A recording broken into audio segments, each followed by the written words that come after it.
Bidadi township ಎಂದ್ರೆ ಲೂಟಿ schema? DK ವಿರುದ್ಧ ಎಚ್ಡಿಕೆ ಮಾಡಿದ್ದಂತ ಆರೋಪ. ಡಿಕೆ ಸ್ಕೀಮ್ಗೆ ಮೋದಿನೇ ಮೆಚ್ಚಿಕೊಂಡ್ರ? ಬಿಡದಿ ಟೌನ್ಶಿಪ್ ಸದ್ಯ ರಾಜ್ಯ ರಾಜಕಾರಣದ ಹಾಟ್ ಟಾಪಿಕ್. ಇದು ಲೂಟಿ ಸ್ಕೀಮ್ ಅಂತೇಳಿ ಕೇಂದ್ರ ಸಚಿವ ಎಚ್.ಡಿ. ಕುಮಾರಸ್ವಾಮಿ ನೇರವಾಗಿ ಆರೋಪಿಸಿದ್ದಾರೆ. ಈ ನಡುವೆ ಡಿಕೆಶಿಯ ಈ ಬಿಡದಿ ಟೌನ್ಶಿಪ್ ಸ್ಕೀಮ್ಗೆ ಪ್ರಧಾನಿ ಮೋದಿ ಅವರೇ ಮೆಚ್ಚಿಕೊಂಡಿದ್ದಾರಂತೆ. ಹಾಗಾದ್ರೆ ಕುಮಾರ್ನ ಡಿಕೆಶಿ ವಿರುದ್ಧ ಕೆಂಡ ಕಾರುತ್ತಿರೋದಕ್ಕೆ? ಅಷ್ಟಕ್ಕೂ ಬಿಡದಿ ಟೌನ್ಶಿಪ್ ಯೋಜನೆಯಿಂದ ಯಾರಿಗೆ ಏನ್ ಲಾಭ ಗೊತ್ತಾ? ಆ ಕುರಿತ ಇನ್ಸೈಡ್ ಮಾಹಿತಿಯನ್ನ ಬಿಚ್ಚಿಡ್ತೇವೆ. ಆದ್ರೆ ಅದಕ್ಕಿಂತ ಮೊದಲು ಹಲೋ ಕನ್ನಡ ಯೂಟ್ಯೂಬ್ ಚಾನಲ್ ಅನ್ನ ಸಬ್ಸ್ಕ್ರೈಬ್ ಮಾಡ್ಕೊಳ್ಳಿ. ಹಾಗೇನೇ ಪಕ್ಕದಲ್ಲಿರೋ ಬೆಲ್ ಬಟನ್ ಅನ್ನು ಪ್ರೆಸ್ ಮಾಡಿ. ಬಿಡದಿ ಟೌನ್ಶಿಪ್ ಯೋಜನೆ ಇತ್ತೀಚೆಗೆ ದೊಡ್ಡ ವಿವಾದಕ್ಕೆ ಕಾರಣವಾಗಿದೆ. ವಿರೋಧ ಪಕ್ಷಗಳು ರೈತರು ಇನ್ನೂ ಈ ಯೋಜನೆ ಬಗ್ಗೆ ಅಸಮಾಧಾನ ವ್ಯಕ್ತಪಡಿಸುತ್ತಿದ್ದಾರೆ. ಇದರ ನಡುವೆ ಡಿಕೆಶಿ ಸರ್ಕಾರ ಈಗ ಅಂತಿಮ ಅಧಿಸೂಚನೆ ಹೊರಡಿಸಿದೆ. ರಾಜಕೀಯ ಮಟ್ಟದಲ್ಲಿ ತೀವ್ರ ತಿಕ್ಕಾಟ, ರೈತರ ಪ್ರತಿಭಟನೆ, ಸ್ಥಳೀಯರ ವಿರೋಧ ಇವೆಲ್ಲ ನಡೆಯುತ್ತಿದ್ರೂ ಸರ್ಕಾರ ಯೋಜನೆಯನ್ನು ಮುಂದುವರಿಸಲು ನಿರ್ಧರಿಸಿದೆ. ಹೀಗಾಗಿ ಅಂತಿಮ ಅಧಿಸೂಚನೆ ಹೊರಡಿಸಿದೆ. ಈ ಯೋಜನೆಯ ಮೊದಲ ಹಂತದಲ್ಲಿ 500 ಎಕರೆ ಭೂಮಿಯನ್ನು ಸ್ವಾಧೀನಪಡಿಸಿಕೊಳ್ಳಲು ಸರ್ಕಾರ ಕ್ರಮ ಆರಂಭಿಸಿದೆ. ಮೊದಲ ಹಂತದ ಭೂ ಸ್ವಾಧೀನ ರಾಮನಗರ ಹಾಗೂ ಹಾರೋಹಳ್ಳಿ ತಾಲೂಕುಗಳ ವ್ಯಾಪ್ತಿಯಲ್ಲಿ ನಡೆಯಲಿದೆ. ಈ ಪ್ರದೇಶದಲ್ಲಿರುವ ರೈತರ ಕೃಷಿ ಭೂಮಿಯನ್ನ ಟೌನ್ಶಿಪ್ ನಿರ್ಮಾಣಕ್ಕಾಗಿ ಸರ್ಕಾರ ಬಳಸಿಕೊಳ್ಳಲಿದೆ.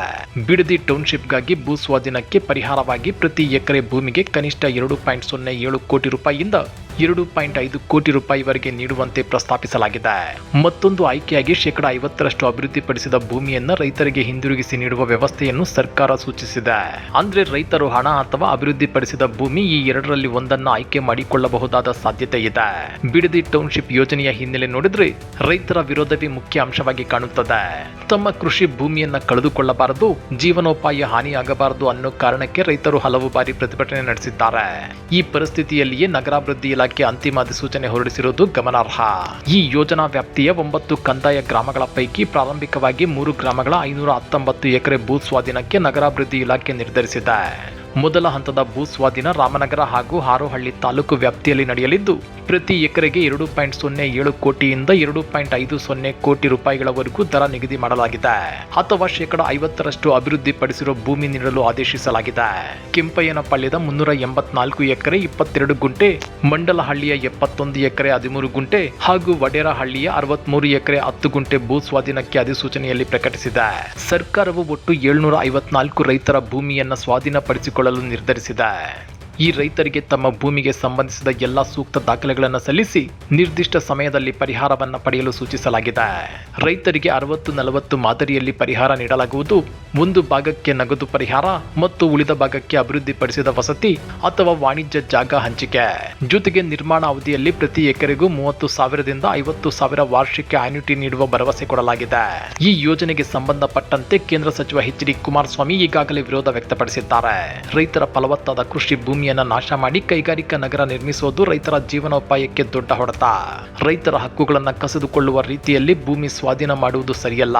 ರೈತರ ಕಣ್ಣೀರು, ಪರಿಸರದ ಹಾನಿ ಹಾಗೂ ಹಾಲು, ರೇಷ್ಮೆ, ತೆಂಗು, ಮಾವಿನ ತೋಟಗಳು ನಾಶವಾಗುತ್ತಿವೆ ಅಂತೇಳಿ ಕೇಂದ್ರ ಸಚಿವ ಎಚ್.ಡಿ. ಕುಮಾರಸ್ವಾಮಿ ಕಿಡಿಕಾರಿದ್ದಾರೆ. 2007ರಲ್ಲಿ ಇದೇ ಯೋಜನೆಗೆ ಎಚ್.ಡಿ.ಕೆ ಪ್ಲಾನ್. ಈಗ ಉಲ್ಟಾ ಹೊಡೆಯುತ್ತಿರೋದಕ್ಕೆ? 2007ರಲ್ಲಿ ಮೊದಲ ಬಾರಿಗೆ ಅಂದು ಸಿಎಂ ಆಗಿದ್ದ H D. Kumaraswamy industrial Bidadi township ಎಂಬ ಹೆಸರಿನಲ್ಲಿ ಯೋಜನೆ ಪ್ರಸ್ತಾಪಿಸಿದ್ರು. ಆ ಸಮಯದಲ್ಲಿ ಜಾಗತಿಕ ಹೂಡಿಕೆದಾರರನ್ನು ಆಕರ್ಷಿಸಲು ಸರ್ಕಾರ ಪ್ರಯತ್ನಿಸಿತ್ತು. ಆದರೆ ರೈತರ ವಿರೋಧ ಮತ್ತು ಪರಿಸರದ ಕಳವಳದಿಂದ ಯೋಜನೆ ಮುಂದುವರಿಸಲಿಲ್ಲ. ಆ ನಂತರ 2010ರಲ್ಲಿ ಮತ್ತೆ ಈ ಯೋಜನೆಗೆ ಚರ್ಚೆ ನಡೆಯಿತು. ಆ ಸಮಯದಲ್ಲಿ ಕೈಗಾರಿಕಾ ವಲಯವನ್ನು ಅಭಿವೃದ್ಧಿಪಡಿಸಲು ಜಪಾನ್ ಮತ್ತು ಕೊರಿಯಾ ಕಂಪನಿಗಳೊಂದಿಗೆ ಮಾತುಕತೆ ನಡೆದಿತ್ತು. ಆದರೆ ಭೂಮಿ ಸ್ವಾಧೀನದ ಸಮಸ್ಯೆಯಿಂದ ಅಂದು ಸ್ಥಗಿತಗೊಂಡಿತ್ತು. ಆ ನಂತರ 2014ರಲ್ಲಿ ಸ್ಮಾರ್ಟ್ ಸಿಟಿ ಎಂಬ ಪರಿಕಲ್ಪನೆ ಭಾರತದಲ್ಲಿ ಪ್ರಾರಂಭವಾದಾಗ ಬಿಡದಿ ಪ್ರದೇಶವನ್ನ ಮತ್ತೆ ಚರ್ಚೆಗೆ ತಂದ್ರು. ಬೆಂಗಳೂರಿಗೆ ಹತ್ತಿರದ ಪರ್ಯಾಯ ಕೇಂದ್ರವಾಗಿ ಬಿಡದಿಯನ್ನು ರೂಪಿಸುವ ಗುರಿ ಸರ್ಕಾರ ಹೊಂದಿತ್ತು. ಮತ್ತೆ 2018ರಲ್ಲಿ ಕುಮಾರಸ್ವಾಮಿ ಮುಖ್ಯಮಂತ್ರಿ ಆಗಿದ್ದಾಗ ಈ ಯೋಜನೆಗೆ ವಿರೋಧ ವ್ಯಕ್ತಪಡಿಸಿದ್ರು. ರೈತರ ಹಕ್ಕುಗಳನ್ನು ಕಸಿದುಕೊಳ್ಳುವ ರೀತಿಯಲ್ಲಿ ಭೂಮಿ ಸ್ವಾಧೀನ ಮಾಡುವುದು ಸರಿಯಲ್ಲ ಅಂತ ಅವರು ಸ್ಪಷ್ಟವಾಗಿ ಹೇಳಿದ್ರು. ಇದಾದ ಮೇಲೆ 2023ರಲ್ಲಿ ಎಐ ಆಧಾರಿತ ಕೈಗಾರಿಕೆಗಳು ಮತ್ತು ತಂತ್ರಜ್ಞಾನ ಉದ್ಯಮಗಳನ್ನು ಬಿಡದಿಯಲ್ಲಿ ಸ್ಥಾಪಿಸುವ ಯೋಜನೆ ರೂಪಿಸಲಾಯಿತು. ಹೊಸ ನಗರ ನಿರ್ಮಾಣದ ಗುರಿಯನ್ನ ಹೊಂದಲಾಯಿತು. ಹಾಗೆಯೇ 2024ರಲ್ಲಿ ಹೂಡಿಕೆದಾರರ ಆಸಕ್ತಿ ಹೆಚ್ಚಿದ್ರು ರೈತರ ಪ್ರತಿಭಟನೆಗಳು ತೀವ್ರಗೊಂಡಿದ್ವು. 1 ಇಂಚು ಭೂಮಿಯನ್ನು ಕೊಡಲ್ಲ ಅನ್ನೋ ಘೋಷಣೆ ಗ್ರಾಮಗಳಲ್ಲಿ ಮೊಳಗಿತ್ತು. 2025ರಲ್ಲಿ ಸರ್ಕಾರ 60-40 ಮಾದರಿಯ ಪರಿಹಾರ ಯೋಜನೆ ರೂಪಿಸಿತ್ತು. ರೈತರಿಗೆ ನಗದು ಪರಿಹಾರದ ಜೊತೆಗೆ ಅಭಿವೃದ್ಧಿಪಡಿಸಿದ ಜಾಗ ಹಂಚಿಕೆ ಮಾಡುವ ಭರವಸೆ ಕೊಟ್ಟಿತ್ತು. ಆನಂತರ ಕಳೆದ ಜೂನ್ 12ರಂದು ಪ್ರಕಟವಾದ ರಾಜ್ಯಪತ್ರದ ಮೂಲಕ ಈ ಯೋಜನೆಗೆ ಅಧಿಕೃತ ಚಾಲನೆ ಸಿಕ್ಕಿದೆ. ಇದು ಲೂಟಿ ಸ್ಕೀಮ್, ಡೌಟೇ ಬೇಡ. ಕೇಂದ್ರ ಸಚಿವ ಎಚ್.ಡಿ.ಕೆ ವಾಗ್ದಾಳಿ. ಅದ್ಯಾವಾಗ ರಾಜ್ಯ ಸರ್ಕಾರ ಬಿಡದಿ ಟೌನ್ಶಿಪ್ಗೆ ಅಧಿಕೃತ ಚಾಲನೆ ಕೊಟ್ಟು ಆಗ ಕೇಂದ್ರ ಸಚಿವ ಎಚ್.ಡಿ. ಕುಮಾರಸ್ವಾಮಿ ಸರ್ಕಾರದ ವಿರುದ್ಧ ತಿರುಗಿ ಬಿದ್ದಿದ್ದಾರೆ. ಬಿಡದಿ ಟೌನ್ಶಿಪ್ ಅವರ ಕನಸಿನ ಕೂಸಲ್ಲ, ನನ್ನ ಕನಸಿನ ಕೂಸು. ಬಿಡದಿ ಟೌನ್ಶಿಪ್ ನಿರ್ಮಾಣ ವಿಚಾರದಲ್ಲಿ ಅವತ್ತಿನ ನನ್ನ ಉದ್ದೇಶ ಬೇರೆ ಇತ್ತು, ಆದ್ರೆ ಇವತ್ತಿನ ಉದ್ದೇಶ ಬೇರೆಯೇ ಇದೆ. ಬಿಡದಿ ಟೌನ್ಶಿಪ್ ಎಂದ್ರೆ ಲೂಟಿ ಸ್ಕೀಮ್, ಡೌಟೇ ಬೇಡ. ನಿಮಗೆ ನಿಜಕ್ಕೂ ರೈತರ ಬಗ್ಗೆ ಕಳಕಳಿ ಇದೆಯಾ? ಡಿ.ಕೆ.ಶಿ ಅವರೇ, ದಿನ ಅಜ್ಜಯ್ಯನ ಬಳಿ ಹೋಗುತ್ತೀರಲ್ಲ, ನಿಮಗೆ ಯಾವ ರೀತಿ ಬದುಕಬೇಕು ಎಂದು ಕರುಣೆ ತೋರಿಸಿಲ್ಲ. ನಿಮಗೆ ಅಜ್ಜಯ್ಯನ ರಕ್ಷಣೆ ಇದೆ, ಎಲ್ಲದಕ್ಕೂ ಅಜ್ಜಯ್ಯನ ಬಳಿ ಹೋಗುತ್ತೀರಿ. ಅಜ್ಜಯ್ಯ ಹೇಳಿದ್ದಾರ ಟೌನ್ಶಿಪ್ ಮಾಡಿ ರೈತರ ಒಕ್ಕಲೆಬ್ಬಿಸಿ ಅಂತೇಳಿ ಎಚ್.ಡಿ. ಕುಮಾರಸ್ವಾಮಿ ಚಾಟಿ ಬೀಸಿದ್ದಾರೆ. ಜೆಡಿಎಸ್ನಿಂದ ಪ್ರತಿಭಟನೆ ಮಾಡುತ್ತೇವೆ, ಕಾನೂನು ಹೋರಾಟಕ್ಕೆ ಸಿದ್ಧವಾಗಿದ್ದೇವೆ.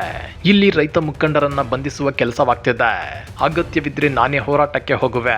450 ದಿನದಿಂದ ಹೋರಾಟ ಮಾಡುತ್ತಿರುವವರ ಧ್ವನಿಯಾಗುತ್ತೇನೆ ಅಂತೇಳಿ ಎಚ್.ಡಿ. ಕುಮಾರಸ್ವಾಮಿ ಹೇಳಿದ್ದಾರೆ.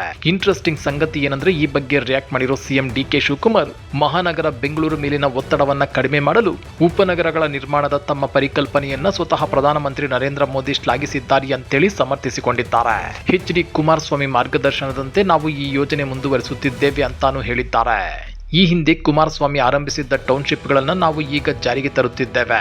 ನಿನ್ನೆ ನಾನು ಪ್ರಧಾನಮಂತ್ರಿಗಳನ್ನ ಭೇಟಿಯಾದಾಗ ತಾವು ಸ್ವತಃ 7ರಿಂದ 8 ಟೌನ್ಶಿಪ್ಗಳನ್ನು ಅಭಿವೃದ್ಧಿಪಡಿಸಿದ್ದೇನೆ ಎಂದು ಹೇಳಿದ್ರು. ಜೊತೆಗೆ ಡಿ.ಕೆ. ನೀವು ಒಳ್ಳೆಯ ಕೆಲಸ ಮಾಡುತ್ತಿದ್ದೀರಿ, ಬೆಂಗಳೂರಿನ ಮೇಲಿನ ಒತ್ತಡ ಕಡಿಮೆಯಾಗಬೇಕು ಎಂದು ನನಗೆ ಹೇಳಿದ್ರು. ಅವರು ನೀಡಿದ ಆ ಸಲಹೆಯನ್ನ ಗಮನದಲ್ಲಿಟ್ಟುಕೊಂಡೇ ನಾನು ಮುಂದುವರಿಯುತ್ತಿದ್ದೇನೆ ಅಂತೇಳಿ ಡಿ.ಕೆ. ಶಿವಕುಮಾರ್ ಹೇಳಿದ್ದಾರೆ. ಬಿಜೆಪಿ ಅಧಿಕಾರಕ್ಕೆ ಬಂದ್ರೆ ಬಿಡದಿ ಟೌನ್ಶಿಪ್ ರದ್ದು. ಡಿ.ಕೆ.ಶಿಗೆ ವಿಪಕ್ಷ ನಾಯಕ ಆರ್ ಅಶೋಕ್ ತಿರುಗೇಟು.